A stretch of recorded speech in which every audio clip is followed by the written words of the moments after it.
Hello. Are you a nice cow?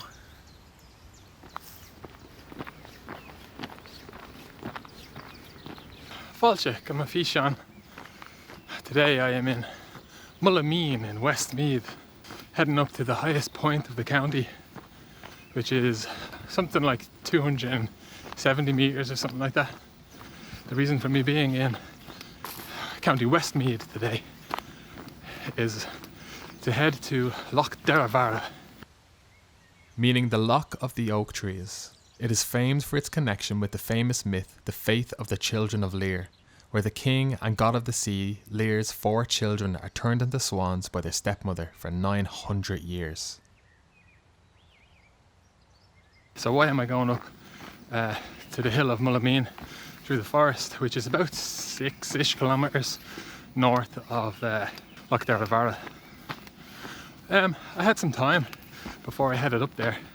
There's a nice forest trail here. It's about 5k up to the top, and I thought I'd head up here and see if there was a view from the top to the lake. I don't know if there will be. I know you can see Loch Sheelin, the Loch of the Fairy Pool. You can see that to the north. I think there's a big hill which will probably block my view, but I thought I'd give it a bash. Sure, why not?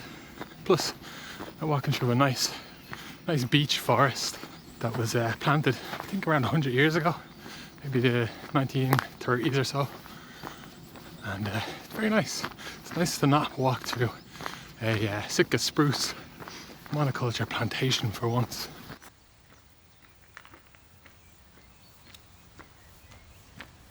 To understand why what happened in the story of the Children of Lir, there needs to be some context, some background to the story.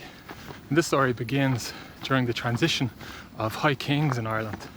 It can be a bit of a turbulent time, because when a new head honcho comes into power, there's usually one or two that aren't that happy about it, which is the case when the High King Bov Jarrig is elected to his position. Now, in prehistoric and sort of medieval Ireland, we differed slightly from other cultures in that there was a slightly more democratic process, in that our high kings were voted into their position. And they were voted by the regional kings, who would all gather together and they'd all say Tá or Neil. But usually the person who got elected to the high kingship was the most powerful person on the island, the person with the most resources, the most men behind them, the most cows, the most wealth. They usually strong-armed their way into the position with a bit of a, if you vote against me, you might be voting for a bit of a schlep.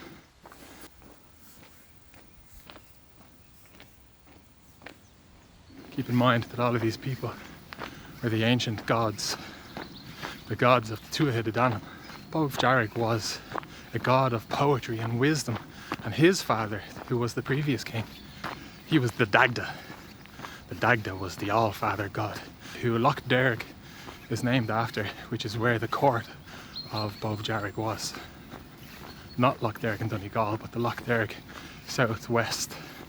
It borders a bunch of counties. It's like Clare, Tipperary, Limerick, I think, a few counties. Bov Jarrig was almost unanimously voted into the position of High King, all except one, and that person was Lir. Lir was the great god of the sea, so Lir takes issue with the election of Bov Jarrig because he thinks he should be High King. So fuming, he heads back to his gaff, which is the Hill of the White Field, which is in modern Armagh, just northwest of a town called Newtown Hamilton, in a farmer's field. There's a little hill there, and that was where the Palace of Lir was. Now, as was the usual case, the kings who all voted Bov Jarrig into position, they all got together, they went to Bov Jarrig and they said, right, we have the lads all ready to go. You give us the green flag, we'll head up to Armagh and we'll sort Lir out. So Bov Jarrig says, whoa, everybody, hold the bleeding phone here. He said, we need to talk to Lir. Bring him into court and let's have a chat with him. Jesus, that's steep.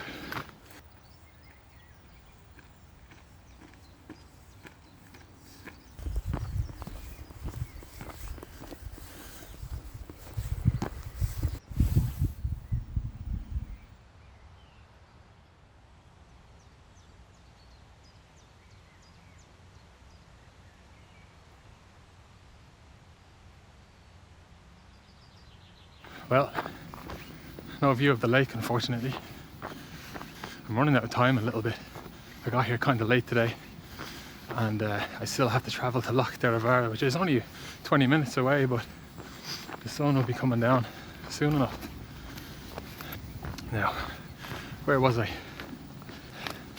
So Bob Jarrick summoned Lir to his court on Loch Derg to come to some sort of arrangement. So Lir arrives. Bob Jarrick says he wishes for alliance, for friendship. He doesn't want to start his reign off with an enemy immediately. So he offers his sister Eve's hand in marriage to Lir. Lir agreed to the marriage, and luckily for Eve, he was alright. He was a nice enough lad, and the two of them fell madly in love with each other. And after some time, the kids began coming along. Firstly, there was Fionnuala, then there was A, who happens to be my son's name. And Fionnuala had a special place in her heart for A. She always took care of him. He was her first baby brother. And then along came the twins, Fiachra and Con. But unfortunately, Eve died giving birth to the twins, to Fiachra and Con. Obviously, Lir and the children and Bob Jarrick were all heartbroken. And after some time, Bob Jarrick asked Lir to come back to court. He wanted to continue the alliance between them and the friendship, and to bolster that, he offered his other sister, Aoife, in marriage to Lir.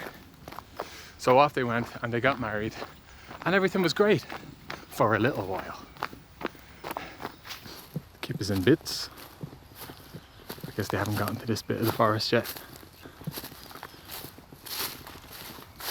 The next half a kilometre or so is just lots of trees and debris all over the trail. Alright, I'm going tree hopping. This isn't going to be easy. Yow! Jesus. Whoop. Good thing I have strong ankles. This is what I'm dealing with.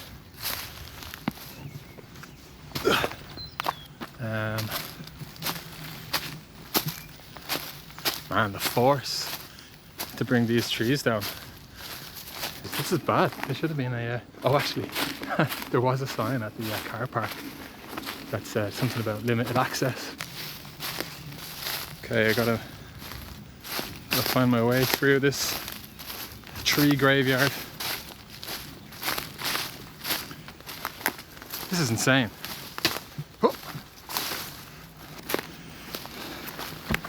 Oh, what a day to wear my little shorts. Day to absolutely rip the legs off myself.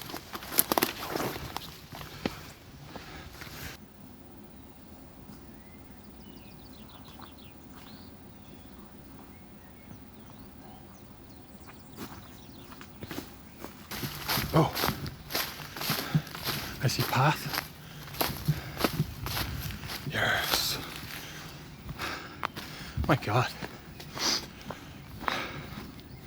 That was heavy duty.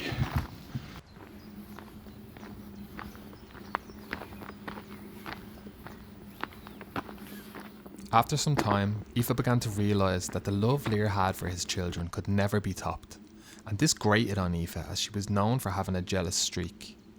This is where we get into the guts of the faith of the Children of Lir.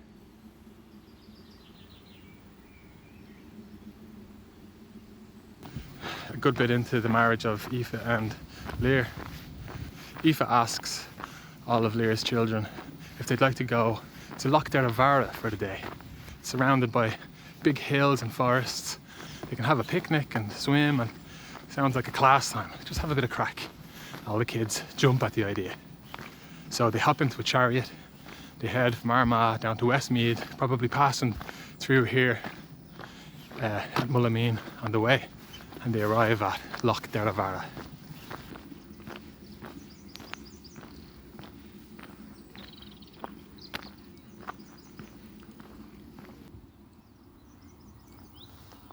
So Aoife brought Lir's children here to Loch Derravara, which is now in County Westmeath. There's a swan.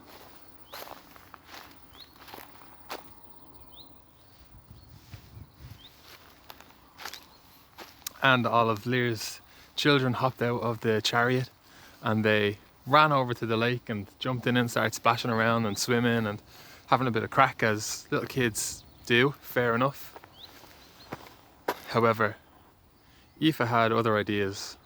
Aoife walked up to the lake with a staff made of hawthorn, I believe, and she stabbed that staff into the sand beneath the water, and she used these words to curse the kids, which I've taken from W.B. Yeats's telling of the story. Out with you upon the wild waves, children of the king. Henceforth your cries shall be with the flocks of birds. Away from me, ye children of Lir, henceforth the sport of the wild winds.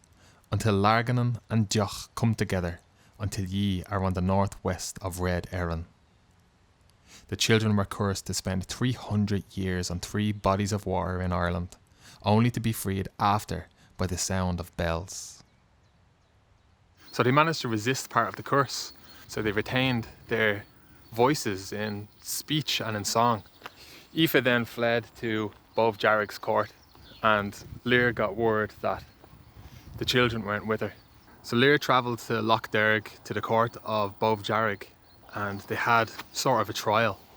And the outcome of the trial, the punishment for Aoife, which Bov Jarrig cast on her, was that she had to roam the skies for eternity as a tormented demon or witch or, you know, some sort of spirit thing. It's a pretty heavy punishment, but I mean, she did sort of ruin 5 people's lives forever, so fair enough. So off she went, poof, see you later. She's up there still somewhere. She could be here now, who knows. And Lir then set out to Loch Derravara here to look for his children. And when he got here to Loch Derravara, he found some swans, 4 swans, all singing the most beautiful music he's ever heard. And he knew then that they were his kids. And Lir decided, I will set up camp beside Loch Derravara and I'll spend the rest of my life with my kids, or as long as he can. So he did that. He set up camp here on the banks of the loch, and he spent 300 years with his kids.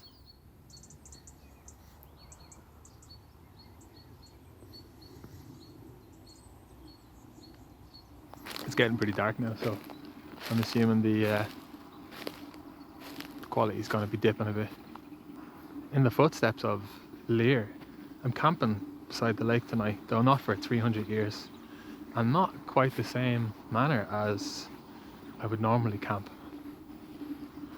I have an old 7-seater Toyota that I can scooch into the back of. It's just a little bit too cold. I don't have the gear for cold camping.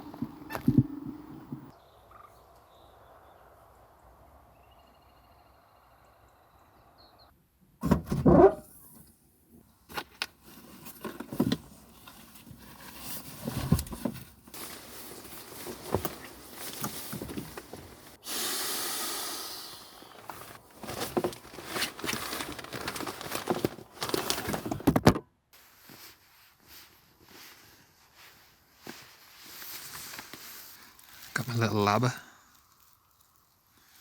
Have a nice sheet blocking the window. I'm about to get some food cooked. I'm in my janky car setup, and it's not bad. The lighting is the hardest bit because it is pitch black out. Have my little cozy fairy lights. To keep in with the theme as I did in the last video, I'm going to have some very authentically Irish tonkatsu noodles with fried eggs and chili crisp. So I'm sure Lir and the rest of the old Irish gods were very familiar with this cuisine.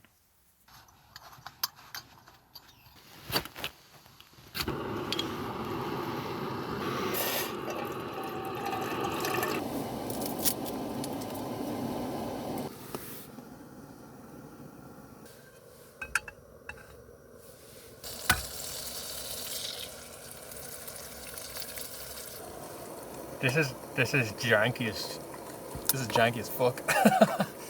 Frying eggs in the back of my car beside a lake in the middle of nowhere. This is the best bit. This is the chili crisp. I am addicted to this stuff. Justice is not being done for that dodgy swamp water. It looks awful. And it's gonna be cracking. If you're thinking there's no way he brought chopsticks to eat this monstrosity, you would be mistaken. Because I brought chopsticks. That's good. Alright, it's actually pretty cozy in here. It's nice and warm. I just put the heating on, which is an added bonus of having, sleeping in a car. Film on A Knight's Tale, a classic. I'm going to finish up my dinner and then I'm going to go to bed. I'm going to get to sleep. It's pretty difficult to film all of this. I've never tried this before. Thanks for bearing with me. I'll continue our story in the morning when there's some light on the lake. Ihua.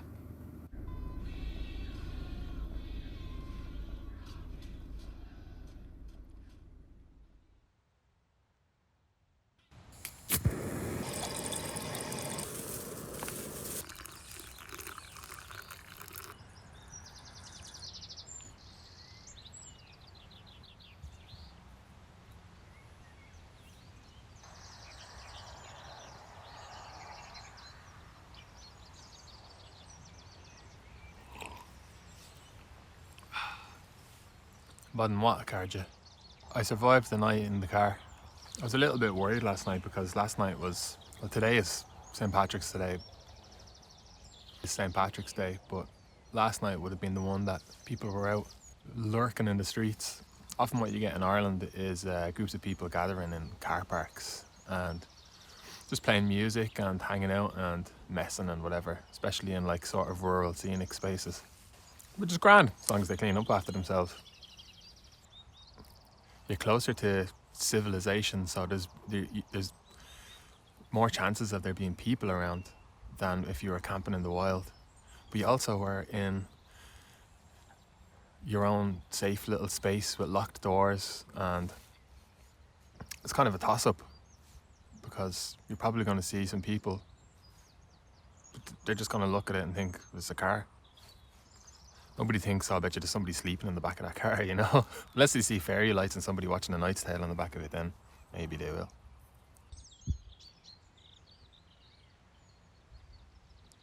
After a time staring at the lake and 2 coffees and a flapjack later, I enthusiastically continued the last section of the faith of the Children of Lir.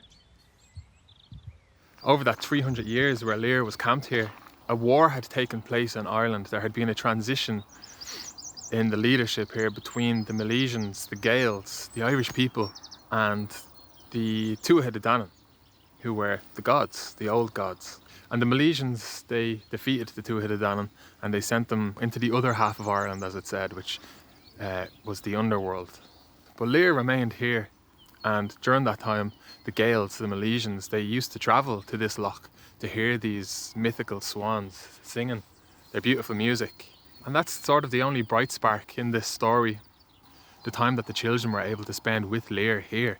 It was relatively peaceful. It was kind of nice. They were limited, but they were together, which I guess is sort of the point. However, that 300 years where they were bound to this loch, they knew had to come to an end. And when that time came, the 4 children, Fionnuala, Con, A and Fiachra, they all said goodbye to Lir. Lir said goodbye to them, all knowing that they would probably never see their father and their father never see them again. Because the next body of water that they would be bound to for 300 years was a piece of the ocean between the very northeast of Ireland and Scotland. The Moyle, it is called commonly now. This is a rough and torturous part of the ocean. So they spend the next 300 years being bashed around in this harsh environment. Eventually that time comes to an end. Having not spoken to anybody, nobody's heard them sing, they have become legend at this point. They fly to the next place where they are bound to for 300 years, thinking it can't be worse than that.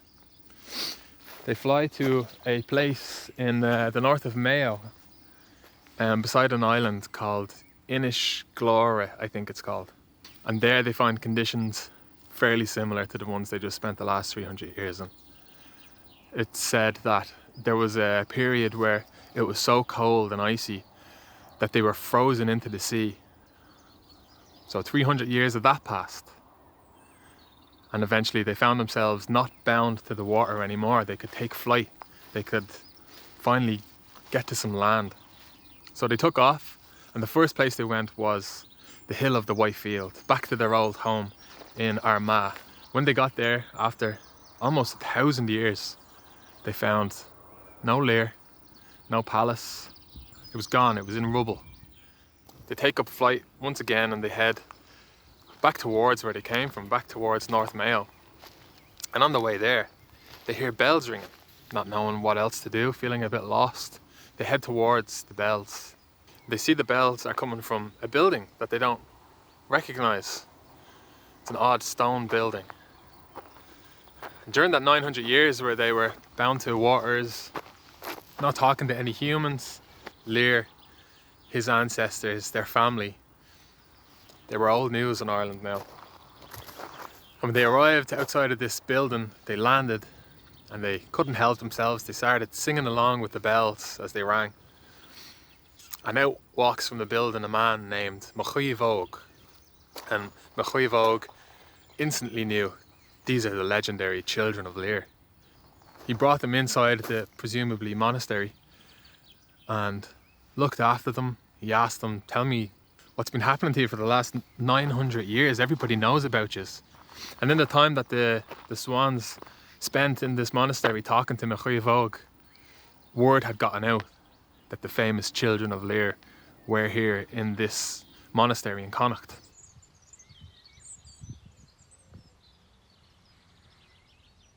The king of Connacht at the time, Larganan, he was not a nice man.